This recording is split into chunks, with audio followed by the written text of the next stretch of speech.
Welcome back to another episode of the Metro Icon Podcast. And if this is your first time listening, hey, thanks for coming in and checking out this episode. And hopefully you guys check out all the other episodes. Last week had Blue Label Johnny on the pod, and it was a phenomenal episode, let me just tell you. So make sure you guys go back and check this out. But this is going to be a real fun one. Before we go into that, y'all, you know what the deal is with Metro Icon. We have our videos uploaded every single Wednesday, both audio on their streaming platforms and video on YouTube. So many different ways to check it out. And as these episodes get released, you'll just see the production get a lot better and better. And speaking of that production, we are taking it all over the place. I'm currently in Austin right now doing a comedy run with my boy George Red Speaks and knocking out a couple podcast episodes. So we got some fun ones coming for you, y'all. Make sure that you guys know that this production setup can be yours to rent to record your own podcast, both audio and video. So make sure you guys hit me up on the socials. You can email me, SeanKDoItAll@gmail.com, or through the Metro Icon platform, metroiconlive@gmail.com. Check us out on all the webs and socials. And of course, we are always looking for new sponsors to come through so that we can market for your business, showcase you guys, add in video commercials, do possibly a video episode or podcast episodes, I should say, at your place of business. So this is a very fun episode. I'm talking to my guy, Robert O. He is a very renowned karaoke DJ around the DFW area, and he was a Metro Icon singing contestant. So make sure you guys check out this story. It's a lot of fun. I got a lot of heart, and hopefully a lot of fun for you in your ears. And you check out all the episodes for the Metro Icon Podcast. This is my episode with Robert O.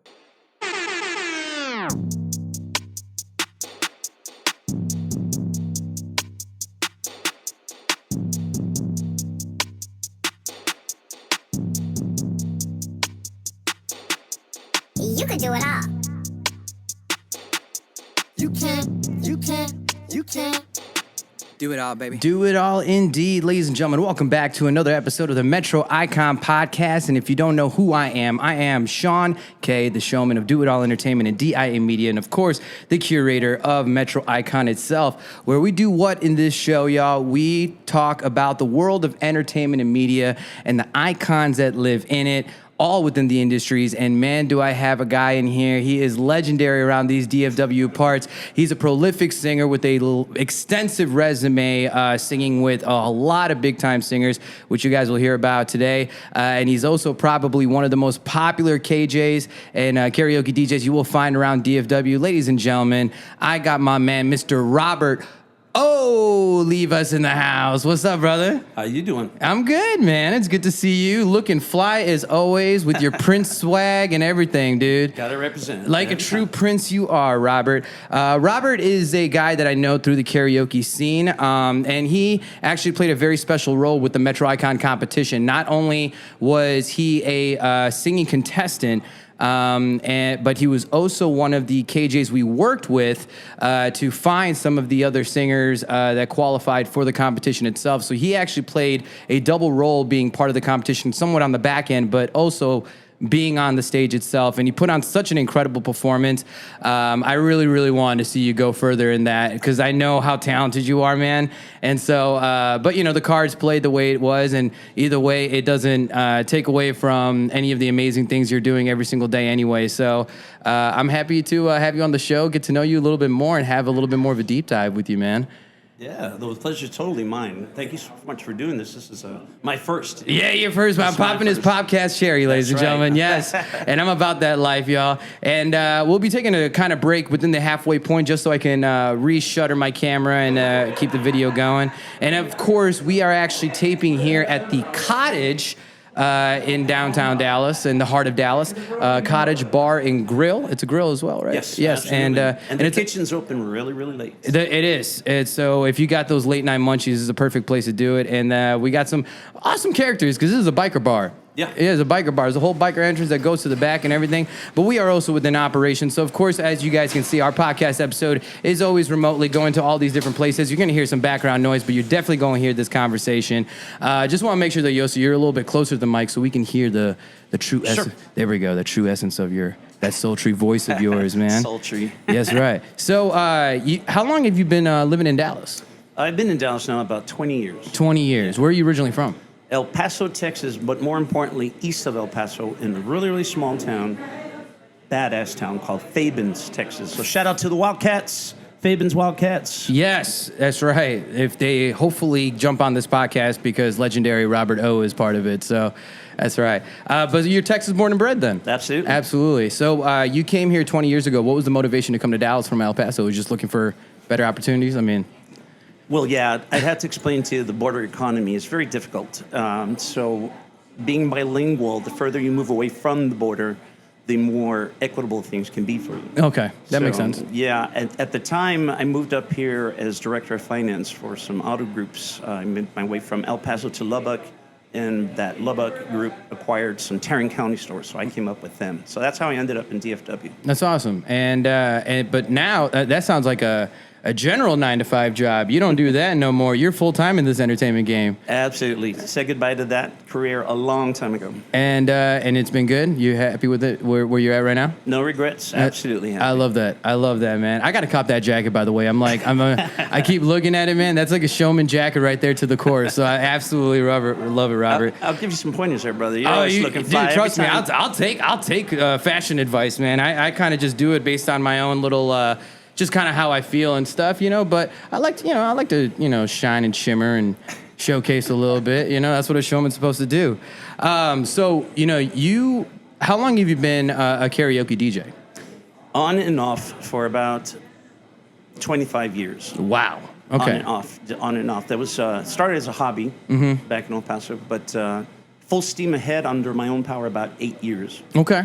Owning all my own equipment, got my own gigs. So. Yeah, I want to say you were probably one of the first KJs I met after moving to DFW. Do you remember the first place we met? I remember. I think you came into the bar that I was working at. What is it? Liquid Zoo? Liquid Zoo? Yeah, that is correct. That. Yes. So, and the funny part about it is, I did not know. I was fresh to the DFW area at the time. And so I was kind of checking out, and this is before I started Metro Icon. I was checking out a bunch of different karaoke spots. And then happened to find, there's this karaoke spot or karaoke happening at this spot called Liquid Zoo. Didn't know that familiar with the area, but I just saw a fair amount of rainbow flags around. Lo and behold, I'm inside a gay bar, and I'm like, you know what? Shit, let's go. And so I met Robert O at this karaoke bar, and I believe I even sang Tennessee Whiskey. I think you did. And then and you came off. You were like, I'm just random guy. I'm like, I've never seen this dude before. He came on, did a little Chris Stapleton, and then kind of stuck around for a little bit and then left. But I ended up seeing you, I think, at Crowdus, and then of course here at the Cottage. And all sorts of different places, man. And you have such a wonderful reputation, man. I got to give you credit for that as a karaoke DJ. Thanks, man. You really do. And you care about the singers that come through. And you have such actually a special way of running it. One thing I gotta admit to you, I actually stole one of your KJ strategies. I gotta be honest. Oh, yeah? So I know some of your nights when you start off, and then sometimes most you start your night DJing or running karaoke, and it's usually a pretty slow start. Sometimes, yeah. And then so you might have just a few singers, so you allow singers to sing their first song or first two songs right away, back to back. Right.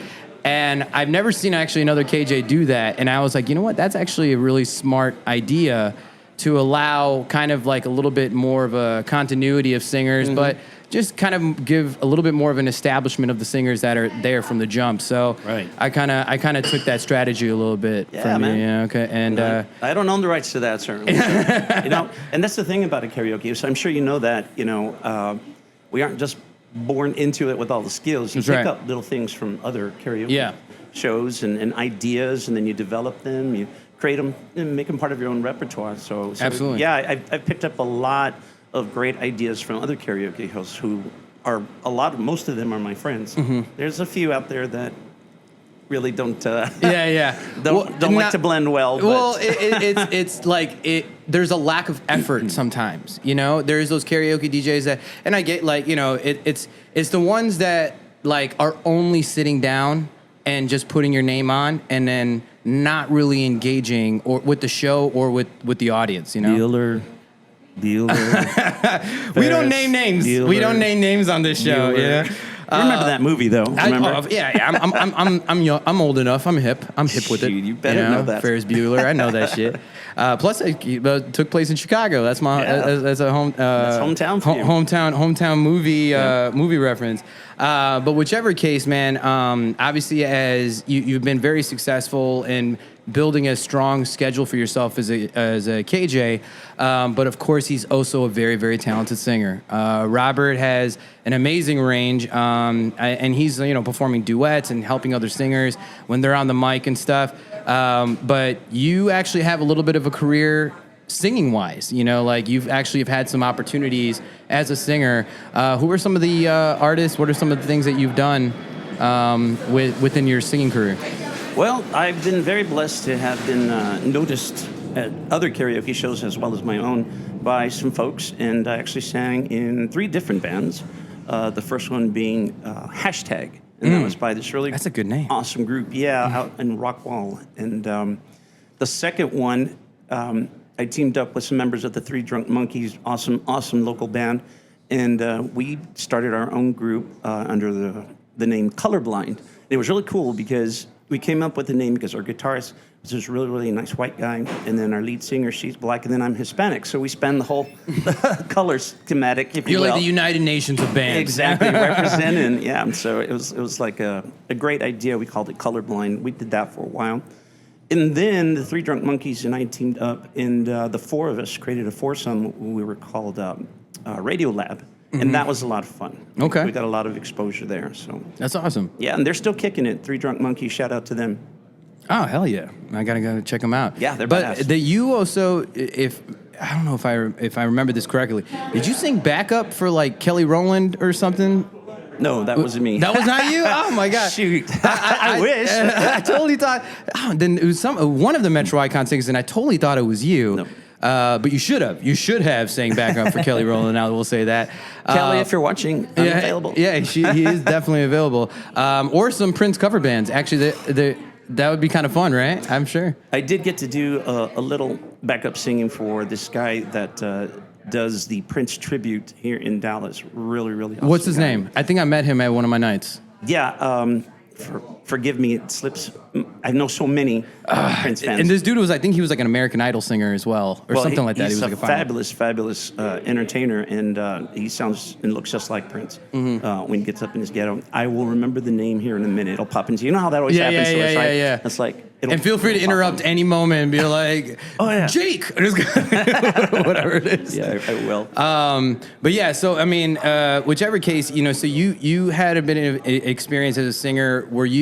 Did you have like a day job at that time when you kind of were working in bands, or were you already full swing in the entertainment game at that time? No, I was still in the financial services industry at that time. Okay. And then not too long because I ended up with a lot of spare time because I had an injury at work. That was a 4-year What'd you injure? odyssey. My hip. Goodness. I've had a double right hip replacement. Oh man. So it was a previous condition since I was 14 years old. That's a long story. You're not going to have time for that. But I was unemployed, so I had to get into the gig 24/7. Oh yeah. To make it work, to keep afloat. So Yeah. no choice. You gotta sink or swim. Yeah. And anyone who knows being in the entertainment game full time is a grind. You want to stay passionate to the craft, but you have to stay practical more than anything. And Balance. Balance. And you gotta and ultimately like. I'm fortunate enough that I feel like that I've worked all of my hustles in a way that it all reflects to what my actual business is and what I do for a living. So props to you, man, because this is not something that a lot of entertainers or karaoke DJs have an opportunity to be able to do. And I gotta give you some roses for that, because that it takes a lot of diligence, to be in the game. And you're so young too, you're 20, Am I? 29, is that Oh, come on now. I'll write you a check, all right? Really? Come on now. I'm a nice guy, Yeah, you are. I don't want to push no buttons, I'm ashamed of it. I'm 52 years old. Can you? I mean, I don't know. I mean, I know this is not the most clear cut camera, but I know damn well y'all can see this man does not look like he's in his 50s for sure. And so you came here 20 years ago, you said, to Dallas? Yep. And do you still go back to El Paso often? Oh, yeah. Every chance I get, the loves of my life are there. My family is there. My sisters, my brother-in-law, my nieces. I get to see them as often as I can. They're going to come see me in a couple of months. I'm really excited about that. That's awesome. That's awesome. And I mean, what is there to do in El Paso? I mean, other than like see some churches. Are you kidding me? El Paso is an incredible city. I mean, you've got the mountains, you've got the people, you've got the food, and it's right across the border from Juarez, Mexico. So if you look at the city combined, you know, Juarez with El Paso, I mean, the lights look immense. There's 4 million people. So El Paso's growing. They've got all sorts of great attractions. You know, there's places to go to see the UTEP Minor Campus. Go Miners, picks up. Right. Shout out to the UTEP Miners. There's lots to do. Lots to do. There's a lot of family entertainment, a lot of great karaoke bars. Did you get your start there? Did you start doing it there? So you started in El Paso. Okay. Yeah, I got bit by the karaoke bug. Yeah. I still remember the place. And you know what, man? And I love that too, because the fact that you're actually also a professional singer, you know, you've been a working singer and you've made money singing, right? Yes, that automatically constitutes you as a professional singer if you made money singing. And that's one thing that I love that you were part of Metro Icon, because Metro Icon was made essentially to break that stigma that, you know, because if you, and you probably know this, you know, within the music industry, you know, karaoke is not taken seriously at all. They'll never, you know, if you talk to, let's say, a label artist or whatever you want to call them, they'll, or like even a producer part of a label, they'll say you don't find real singers in karaoke. And I knew that not to be true. And that's why I started Metro Icon. It was a presence to showcase the artist. And props to you for that, man. I had a great time. I'm glad, man. Metro Icon. That was really, really great experience. Yeah, that means a lot, man. I'm hoping that I'm going to be able to tell that story. I'm in the process to hopefully make a docuseries, a limited docuseries that tells the story of why I started Metro Icon, the journey it was. Because I don't know if you knew this, man. Like, I put Metro Icon together in 2 months, and a lot of people saw it, and it was a slow start. It was definitely a slow start, but a lot, and especially being this newcomer in Dallas, I haven't even been here a year.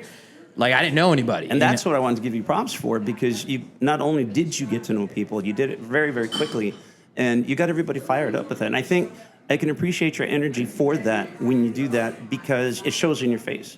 And have you ever looked at someone in the eye and having a serious conversation and they're constantly looking away? You know, it's just like when you start to get that glazed look in their eyes, it's like, okay, I'm going to drop this conversation. This guy's not serious. Never got that vibe from you ever. And your energy, I think, exudes out of you and brings people to that. And I talked to a lot of people and they were asking me about you. Like, is this guy legit? Is he for real? Is this really going to happen? And I was just like, I'm in. I'm all in. Yeah, it's happening. Well, I paid. I definitely paid for that competition for sure. I didn't have any any sponsorships or anything like that. But thank you, man. I really appreciate you saying that, because you know, you were such a positive piece to that. You know, and I really wish I would have really loved to see you move forward in the competition. I feel like that there was so much. There was so much, I think, that that went unseen. You know, that you really didn't get a chance to really showcase what you can do. You're right.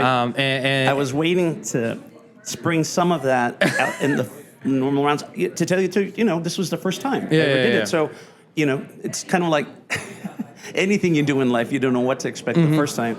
But I'll be better the next time. Well, you know what, man? I'm very much a half full glass person, you know? And so for me, every situation is like, you win some, you learn some. That's kind of like how I've always seen it. And like, I've kind of redirected anything that could be categorized as a loss. And I then will count each situation that I felt like I learned or I gained. Right. And then at that point, it's kind of like everything is just an experience and journey. You know what I mean? Oh man, I love just the overall bar ambience that we're getting in the background, you know? Yeah. That's how you know it's real, ladies and gentlemen. That's how you know it's real. I keep looking at the ring light, but the camera's right over there. Yeah. So tell me about it. We'll kind of jump a little bit into like a personal realm for you because aside, you are a bisexual man in the entertainment game. Did you find any difficulties? Like, was there a difference of difficulties being in like? Because I'm assuming like when did you come out as bisexual? Probably maybe 10 or 12 years ago. Oh, really? Yeah. So that's not a long time ago at all. No. So were you? I mean, you're bisexual, so like it was strictly just women, like from that piece before. It's funny if you ask anybody in my family.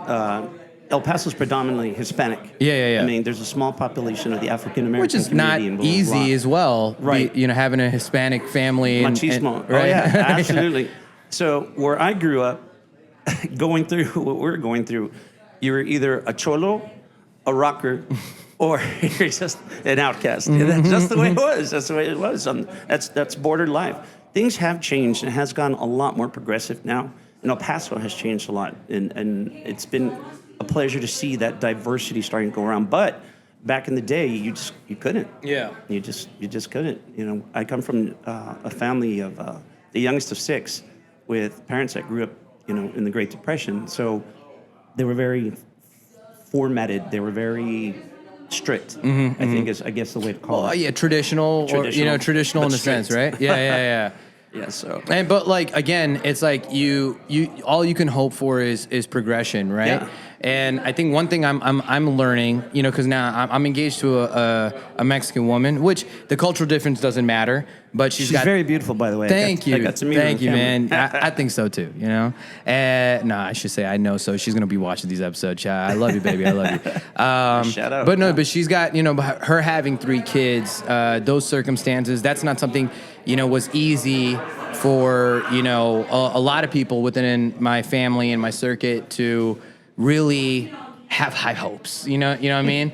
Let's just call it that, and they're warranted with the natural worry of the thing, of the relationship being difficult with these 3 kids. But, we've been figuring it out along the way, and we're naturally going to figure out. And I think that's kind of something that you can kind of relate to as well. When we have to face adversity, you have to be the most patient person, right?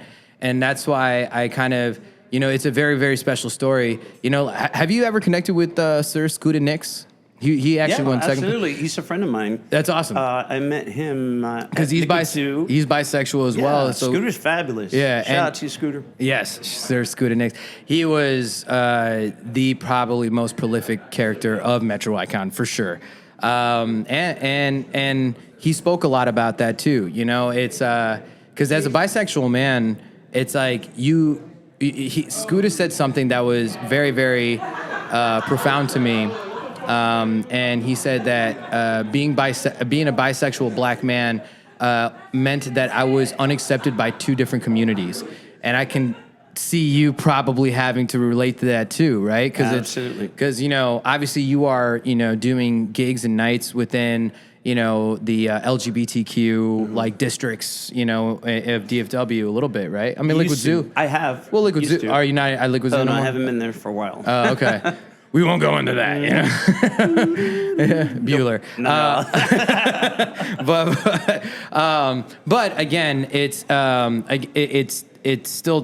still prominent that the fact that like it can't be an easy thing to be a bisexual man, and everyone's just trying to be like, no, you have to stamp that label, and they can't just accept it for what it is, Luckily for us, the Dallas LGBTQ community is humongous. It's just incredible. They have their own. They have their own neighborhood, They have got their own bars.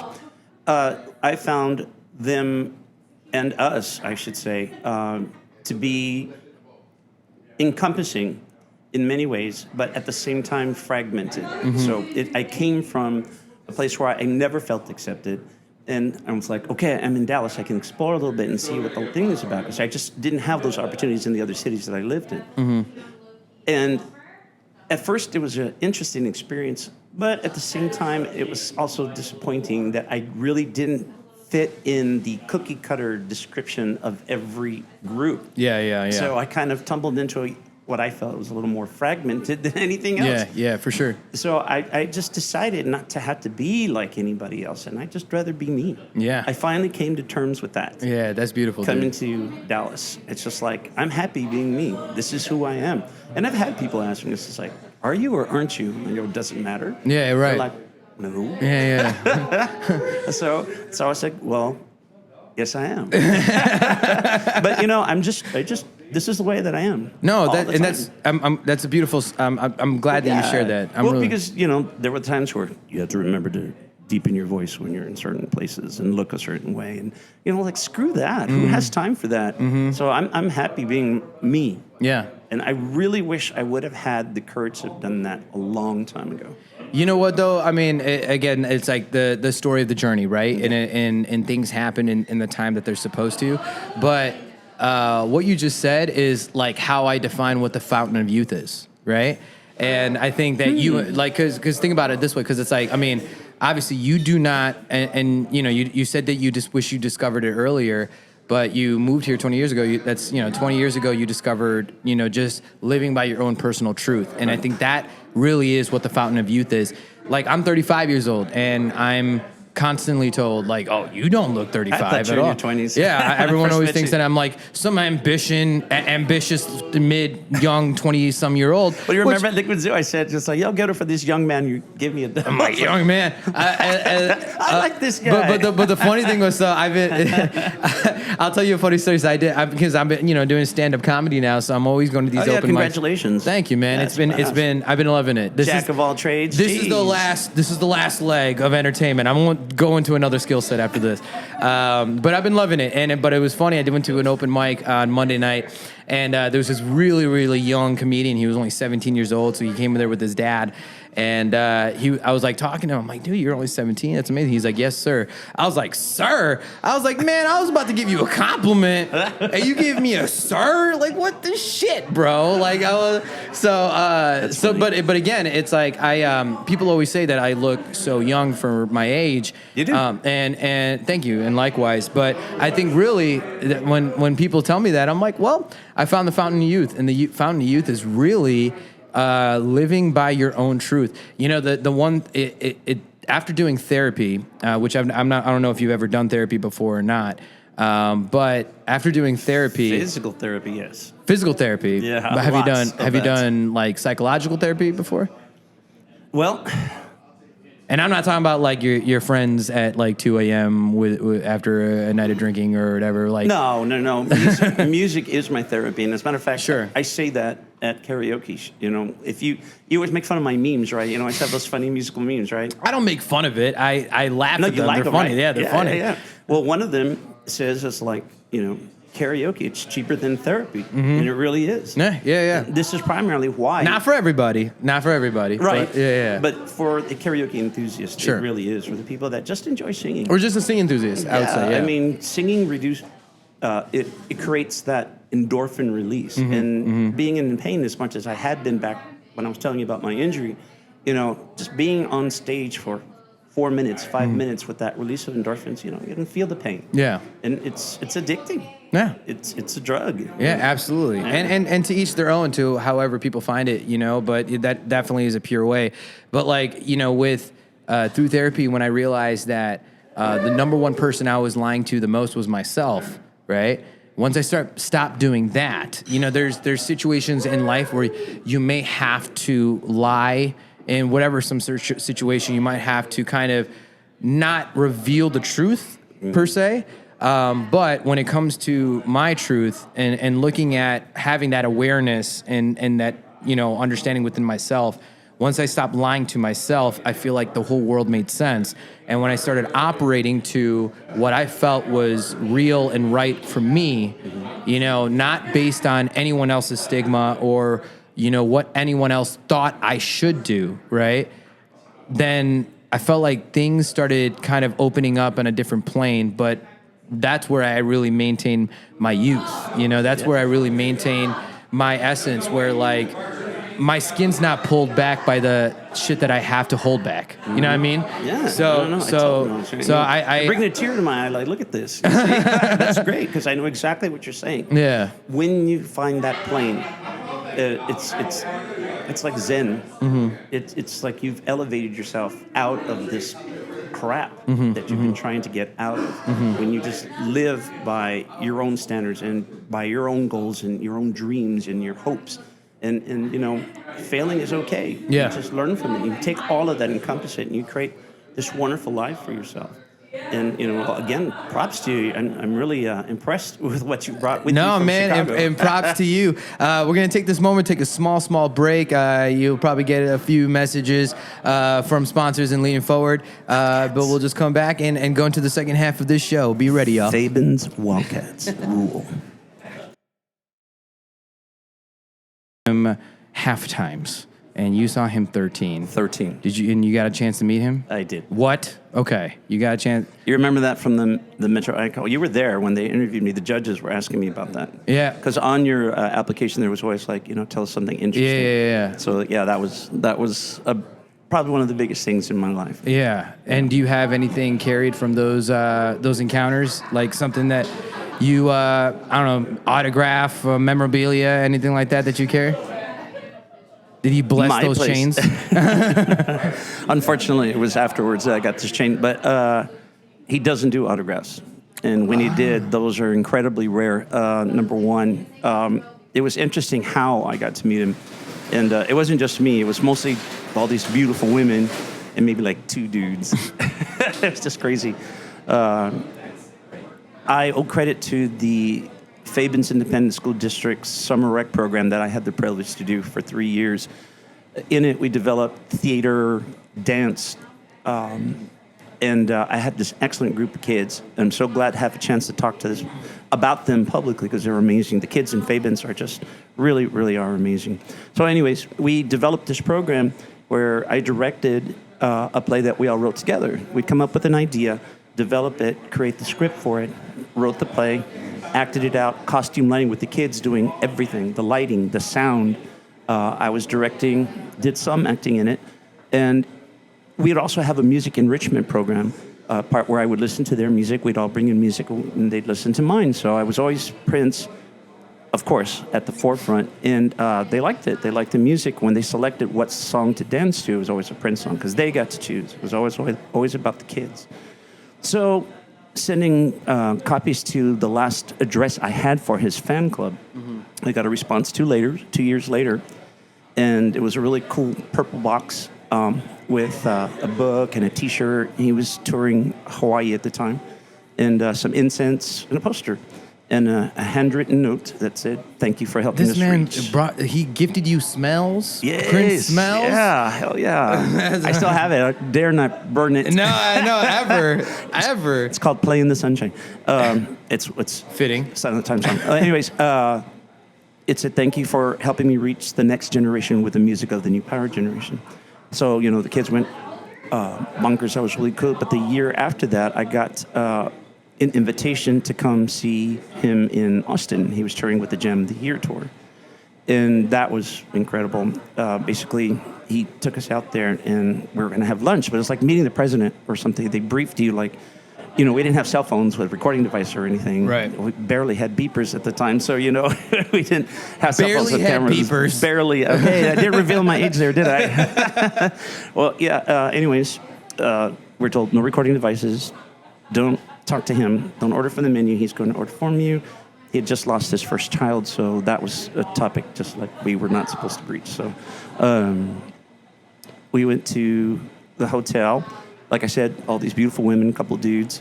We were ushered to the very back of the hotel. I can't even remember Austin. It was like a blur. But it's a very, very back of this very posh hotel. And we're all just standing around, like talking, like, you know, how'd you meet him? I was like, well, how'd you end up here? Well, the doors flew open. Nobody said anything. And he just walked in. Nobody said nothing. I'm like, okay. It's incredible the kind of command of respect he does. Like, there was no screaming girls or nothing. He's not a big guy either. No, he's like he's 5'4". tiny. He was. May he rest in peace.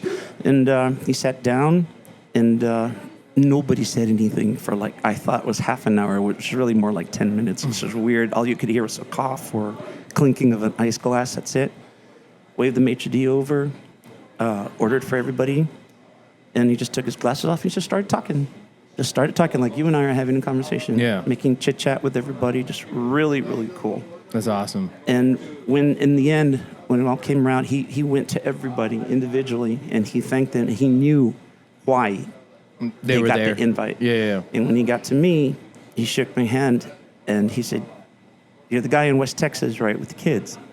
He goes, keep on working with those kids. It's a really incredible job. Thank you." That's awesome, man. And I just told him, "Thank you." Yeah. The green light, and that's a Prince reference, is shining down on you. And it's like, keep going. Yeah. Keep going. Thank you so much for the music.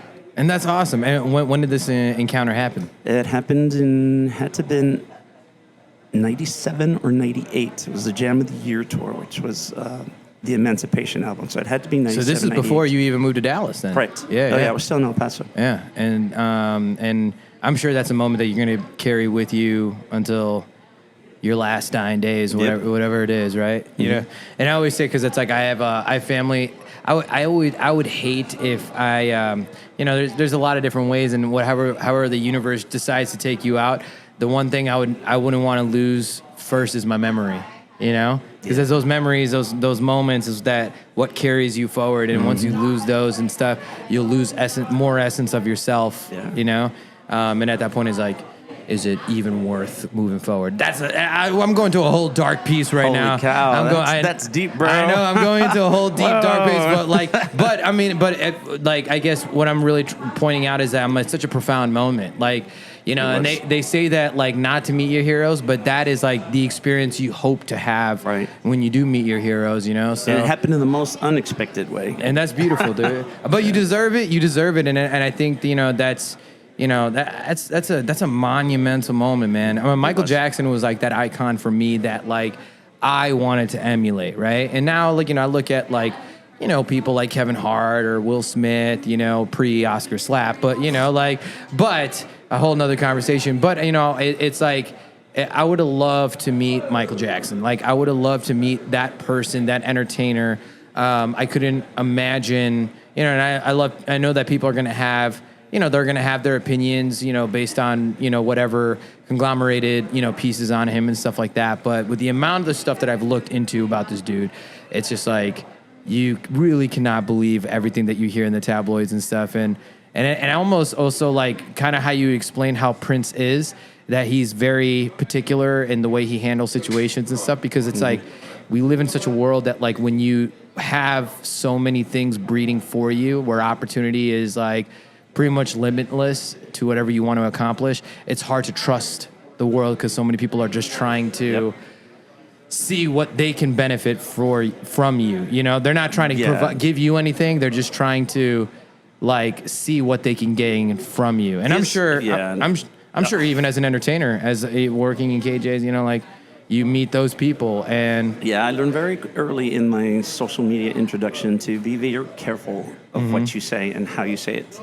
That's an MC mentality. Yeah. It's not about what you say, it's about how you say it. It's how you say it. So you got to be careful. And I learned that the hard way. And if you follow me on social media, by the way, you can find me at robertokaraoke.com. Robert O Karaoke, y'all better look it up. Karaoke.com. Robert O Olivas, and he even has the OH in his last name. I do. Olivas. That's funny. But yeah, I mean, after a certain point, and again, I think that actually also stems from when you find that truth within yourself of what you want to live life by. What you're not willing to compromise for the energy that you bring to you, right? And so I think that plays a big part to your success and your reputation within the karaoke game, and why you have, people that follow you to where you're going. Oh, Robert's going there that night. I will drive out there to see him, because that's testament to. Thank you for reminding me. I was going to say, I did want to give a shout out to the people that do follow the karaoke, and I want to tell them that you all are the show. They are the show. Yeah. And I've got people coming from all sorts of places. I mean, they come in from Fort Worth. I had some people from Texarkana the other night. I mean, they come from all over the place. People that come in from California and also the East Coast. When they're in town, they remember to come see me. And it's just such a big deal for me. Yeah, it's humbling, man. It is. It's humbling. I just never expected it. And so when they're in Dallas or the DFW area, they come. Like our friends in Rockwall, we've got people that drive an hour to get to that Rockwall location. They're further out. in Greenville and things like that. So just thank you so much from the bottom of my heart, the people that follow the shows. Thank you so much. I get so much out of it. So thank you for that. Well, thank you, man. I mean, dude, it's again, when you make an impact, when you have an impact on somebody, you know, it's like Maya Angelou's favorite quote. It's like people won't remember what you did; they just will remember how you made them feel.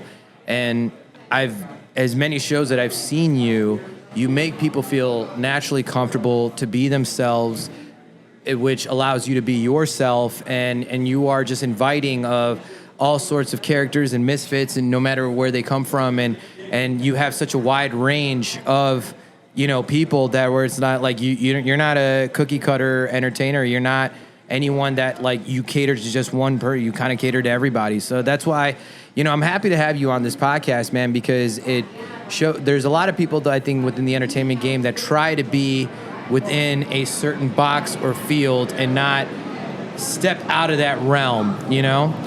Talk about a little bit of just kind of a self-discovery of how you started to just really open yourself up within the entertainment game, but also within your own personal growth.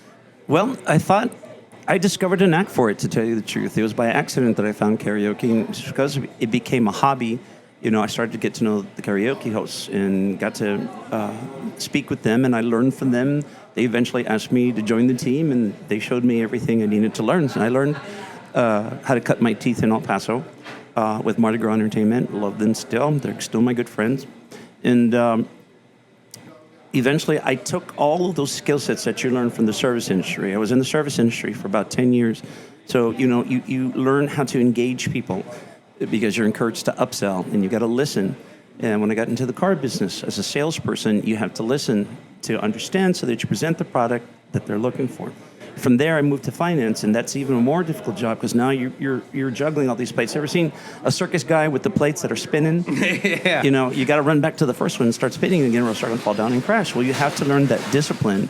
Finance is very difficult, and you're dealing with different states and the way they handle their vehicles, registration, blah, blah, blah, et cetera, et cetera. But you learn to perfect. You learn to perfect it so that you don't have any hiccups. Customer service index. So again, I take the service industry into that realm. Then to move and become a director of finance. Now you're handling all these people. So you have to be an excellent trainer. You have to be a good educator. You take all these disciplines with you. And I find that being in the karaoke world, I think that works to my advantage because I know how to listen. I know how to listen and listen to what people are after. You know, we get a lot of the same questions at karaoke, like, you know, what should I sing? How should I? Well, sing what's in it you to sing. You know, so I take all that disciplines, and of course my love of music and movies. I bring a lot of that to my personality, and a lot of people find it weird that I'm not exactly the person that I am on microphone that I am at home. I'm a lot more reserved and quiet, but there's something about the music and being on stage that lights me up, bro. So to answer your question best, it's this is the place I was destined to be because I'm having so much fun at it. I just love it so much. It's hard for me to say no to karaoke. Sometimes you do have to, you know, unplug. But you know, but for the majority of the time, I'm in it to win it.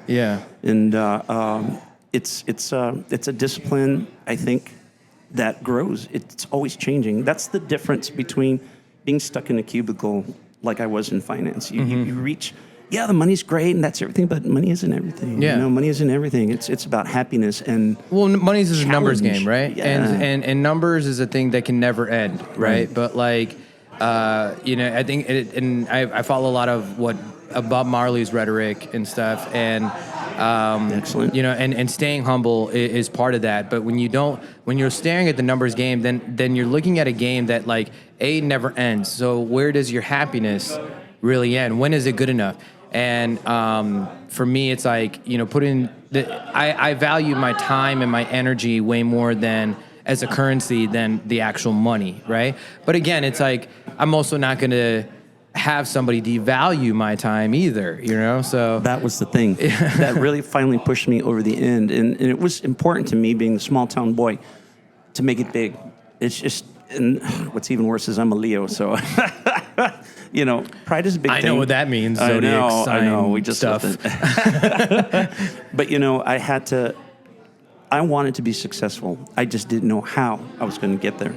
It was by trial and error, trial and error, trial and error. And I think those decisions that you make back then guide you forward in your path.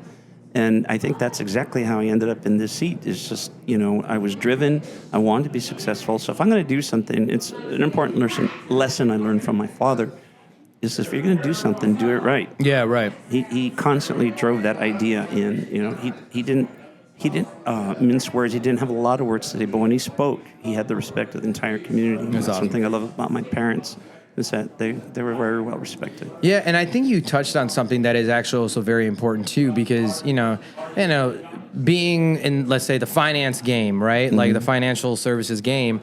That's not anything that you would technically say like, correlates with entertainment or singing or karaoke or whatever. But there are things that you learn from doing that job that allowed you to be successful in what you wanted to do.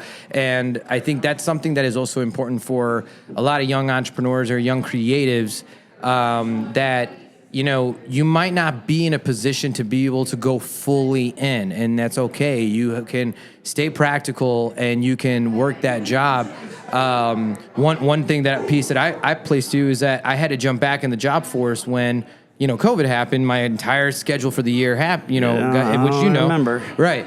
And I was an Amazon driver, because that business was not going anywhere, and they needed people, right? Absolutely. And there was so much to actually learn from that position. And I was like, you know what? If I'm going to put my time in being an Amazon, I'm going to be the best I can possibly be at this job. And I was fast tracking to management in less than 6 months.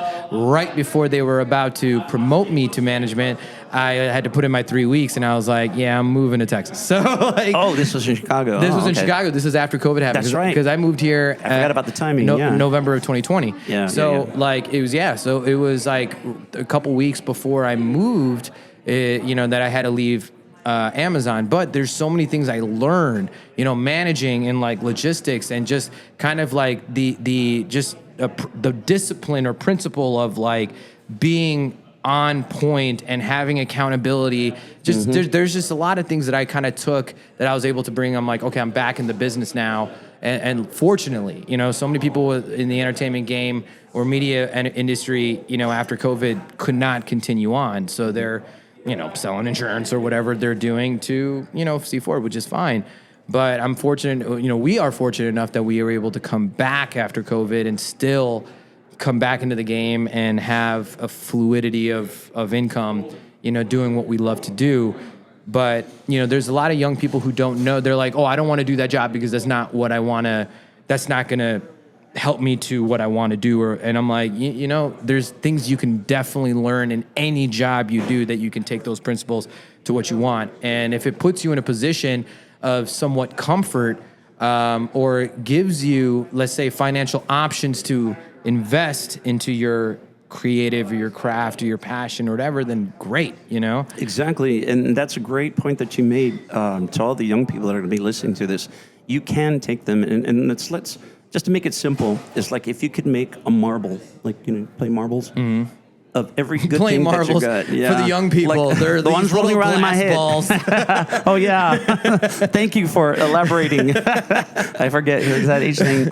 No, but if you could take a glass ball called the marble and drop it in a jar from all the good things and the positive things that you've taken from any job you've ever had. I don't care if you waited tables, if you work, convenience store, Uber drivers, whatever. Take all of those and everything that you feel like, hey, I'm getting better because of this, put it in a jar. So as time goes by, that jar's going to fill up, and you'll need a larger jar. And that's what you're trying to do. You're trying to grow your oak. You're trying to grow your jar. And all these disciplines, it's going to teach you how to be better financially. It's going to teach you how to be better as an educator. Yeah. Whatever discipline you decide, all those little jobs are going to help you get there. Sometimes you might think it's, man, this isn't for me. Well, that's also growth. That's also growth. Find something else. But just never give up on your dreams and your goals. And finding those is probably the hardest thing. Yeah. Is deciding, this is what I want to do. Some people are born with the idea that this is what they're going to do. Yeah. Some people find it along the way. I certainly didn't know what the heck I was going to be doing. We didn't even have a choir at Fabens at the time. So I didn't know I could sing. I had learned that in college. And So that that you only started singing in my 20s. Yeah, that's wild. I would have never thought that. I would think that you were. Well, I mean, in front of people. I mean, Yeah. I did it all the time, listening to my music. Of course, I would sing along with it. And then, you know, some of the best musicians of all time taught me harmonies. That's, I think, one of my stronger points. I Yeah, you do well. harmonies. Yeah, it I took love me a that. minute. It took me a minute to try and I'm like trying to like trying to find it and everything. You No, I find it know. way better than I do. It's funny. Well, it's just I had the best teachers, though. I Yeah. mean, I had Fleetwood Mac, Stevie Nicks, Prince are some of the best. It's just like to hear those beautiful, rich 3, 4, 5, 7-part harmonies. I would take turns singing the different ones, and I didn't know what I was doing. Yeah, I was a music major for a while. I was an instrumentalist. I was a low brass player. That didn't take me as far as I wasn't comfortable in that. So I started singing, and I joined the chorale at UTEP. First semester, scored a part, and we did the Coronation Masses by Mozart, and I got the tenor solo on it, which surprised everyone because I'd never sung before. So that was interesting. Well, I mean, it's safe to say that you've put yourself in a position throughout your life that brought you to a very positive place of just being able to live life completely on your own, but taking all those experiences that you've been through to help you get to where you are today of pure clarity and just living life, enjoying it every second of the way. So There's still some fog there. I mean, Sure. there's things that you can't be in control of and stuff like that. And COVID is a fine example of that. But it's about knowing what you control, though. right, Yeah. And I do have one of those. What do you call those? I just lost my track of thought. Lighthouses. Somebody wants something. The lighthouses definitely coming in the background. So I'm focused. There's a light out there, and I'm moving forward towards it. And I just love that. Yeah. That I get to find that through what I enjoy the most. Yeah. Music. Love it. Well, I appreciate you, man, and I commend you, and just thank you for sharing as much as you have. I feel like there was one more question that I wanted to press into. So I think, oh man, what was it? I had it at the top of my brain. This is what happens when you don't have any type of script, you don't have any preset questions, and you're just rolling with the punches. But I guess like what ultimately, do you have any original music? I think that was my question. Do you have any original music? That I do not. Okay. Although I do hear music in my head, and I don't know where it's coming from. Do you write? I read and write music, yes, I can. But it would take me forever to pluck out. I'd have to pluck out the notes and realize, okay, that's a B flat, or that's a C, or... Well, I'm saying like, I mean, not as much as for like composition, but do you just like write lyrics, like write music, like, or just, just like songwriting in a sense? Have you done that yet? That I've never done, and I regret not doing it. I mean, it's never too late, dude. I know it's never too late, but it's one of those things that I'd love to go back, but I'm so busy all the time. But you're exactly right. By the way, it's Danny Allen. I forgot. Danny Allen. Yes. That's his name. Danny Allen. I want to make sure we give a shout out to Danny Allen. Shout out to Danny Allen. Yes, doing the 1999. He did come to one of my gigs. The in Two Legacy Brothers. of Prince. Yes. Yes, Danny Allen. Yes, that is his name. Yeah. Good job. Sorry about that. I was like, oh my God, I'm starting to sweat. As long as you got it before the episode ends. No, that guy's a badass. I got to sing with him. He actually let me hold his Prince guitar, which was really awesome. Oh, that's sweet. That is sweet, dude. Well, it seems like the afternoon happy hour rush is starting to come in through. Did you remember the question?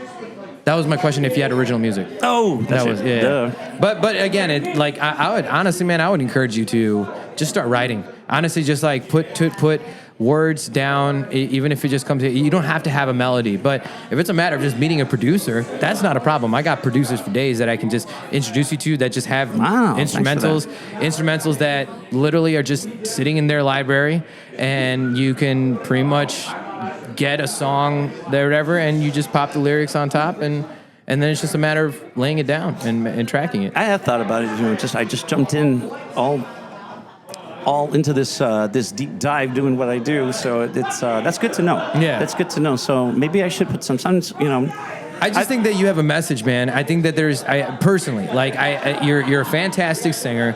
I just think that you would be able to find something to like a message. I think that you be able to put down words that, you have so much life experience, you have such a unique perspective within the game.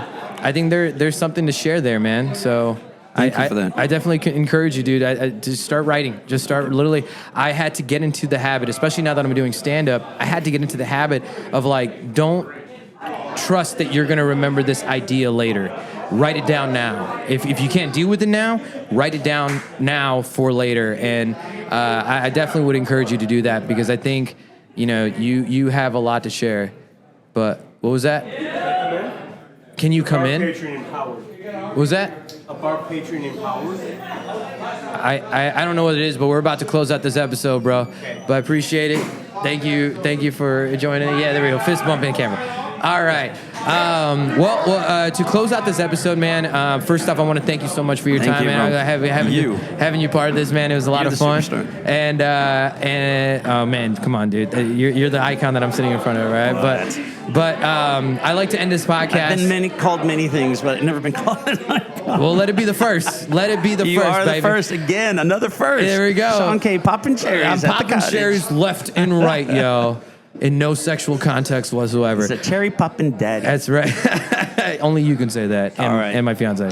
But I like to end this episode in a specific way. Any last words, phrase, anything you want to leave off into the world or spectrum of the universe, recorded and stamped into this podcast? Go ahead, let the world know. I'd like to quote my favorite artist of all time, Prince, and just remember, the only love there is the love we make. Let it be out in the world, y'all. Love for one another, always. That is, come on.